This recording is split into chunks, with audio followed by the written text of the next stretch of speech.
The Zimmer Group are global leaders in end-of-arm tooling and automation components, and Richard here is about to explain why you should be using them in the UK and Ireland.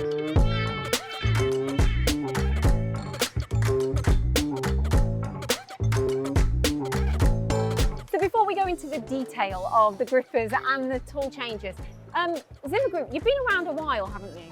The company was founded in 1980. So we started off with some of the first gripper designs working with local companies, one of which was Sommer Automatic, who we then acquired in 1999, and then we rebranded to Zimmer Group. So we've really worked a long time in end-of-arm and grip component production. There isn't anything you don't know, is that correct? No, well, with grippers, we've been doing those a long time. We also have a systems division. With the system division, we produce a bespoke gripper to suit what the application is.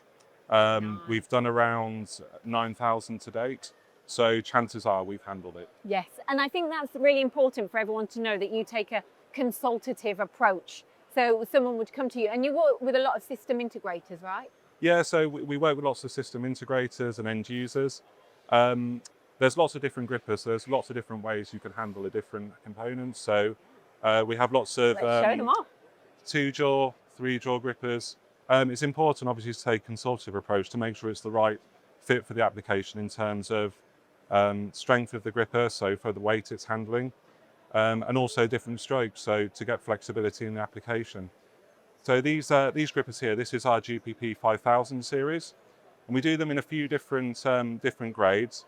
So we have entry level, which is our GP 5000 AL, so that's got aluminium guides. That's for like general automation production. We have ones with sealed guides, which we would typically use in CNC machine tending. So that's the one with the blue guides. Ah, okay, this one here. Yep. Ah, yeah. Yeah, so there's a few different ones of those with the blue guides. Different sizes to suit different weights that you're handling.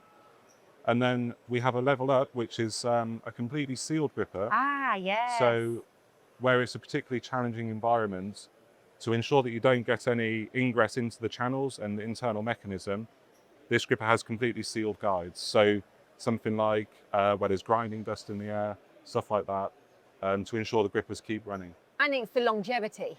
Yeah, exactly. So our statement on GP5000 is 30 million cycles maintenance free. How many?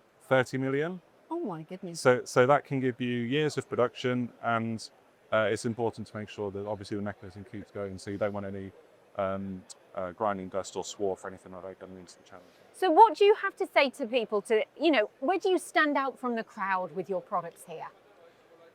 Well, all of our products they're very high quality, so they're designed really for long life, to keep going, and we've got so many different versions, so pneumatic, electric. It's really, there's a gripper for every application, I guess. And you've got a lot around the show today, haven't you? Yeah, so some of our industry partners have them on their stands, so showing different applications. So for example, ABB have got a gripper machine tending, as have Mills CNC, and a few others dotted around.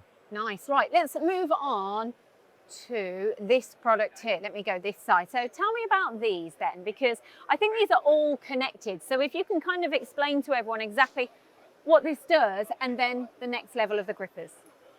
Yeah, so with any automation application, it's important to have flexibility. So quite often people want to handle different objects. We do that with tool changers. So with a tool changer, you have a master part which goes onto the robot, and then you have a loose part which couples onto the tool. That lives with the tool, and it's the same. So it couples with the master part, and you can do a tool change between different grippers. So you can have multiple grippers lined up and then switch between as you're handling different objects. Okay. We do traditional pneumatic ones. Then we also have manual as well. So this one, for example, is a manual tool changer. Nice. Okay. So this part lives with the robot, and then as many loose parts as you like with the tools. We also have a version which can do an auto change. So this again is a tool changer. This can do an auto change without compressed air. This is our FWR. And that goes on there, it slides off, and then the two parts are coupled. And you can drop them off again. All that's doing is pushing in the buttons as it's slid on, but it can also be used as a a manual changer. To get media to the end of arm, we have these energy elements, so you can pick electrical modules according to what the gripper requirements are, whether there's power or sensors or fluids, for example. And then we do a combined version called Match. And with these grippers, they have, again, so this is our gripper ecosystem for collaborative and small industrial robots. Yes. So you have a robot-specific part. We do a different version for different manufacturers. That goes straight on the robot, onto the robot flange, and then you can connect your gripper like that. So easy. And again, you can do an auto change using the bracket, which I showed with the tool changer. And what's a typical application? Who are using these? And I mean, really more industries. Well, Match is used a lot in medical, for example, because it suits the small components. Again, for flexibility, whether you're picking up like a microplate or a test tube, for example, you can have your gripper design and your fingers set up to suit that particular object, switch between the two, and then it keeps flexibility in the application. Talking about switching between the two, if we can go over Yeah. here, that was a nice segue. I quite liked that. Is exactly here, because you're talking about mechanical here as well as pneumatic. So the robot here is doing an auto change. So you've got your, so the Match grippers are lined up in the brackets, and then the robot can easily switch between the grippers. The Match system, so we do this in collaboration with Schmaltz. So it's the same interface with Schmaltz vacuum grippers as Zimmer mechanical grippers. This is particularly useful where you want to use mechanical and vacuum for handling different parts. So whether it's packaging something into a box, so you're picking them up, placing them, and then like a layer sheet or something that you could vacuum. That would be a simple example of the sort of application.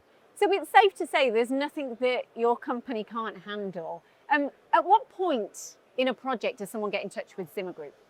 Typically, they'll get in touch right at the start. So when they've got an item that they want to handle, they'll contact us. We'll go and have a look, and chances are we've already done it. So we can very quickly and easily provide the customer with what they need. And what are the limitations to what you can handle, though? I mean, if it's easy, we don't get asked. So really, our message is challenge us. That's where we really add value for our customers, and I think where we stand out from the rest. There you go, Zimmer Group, ready for a challenge.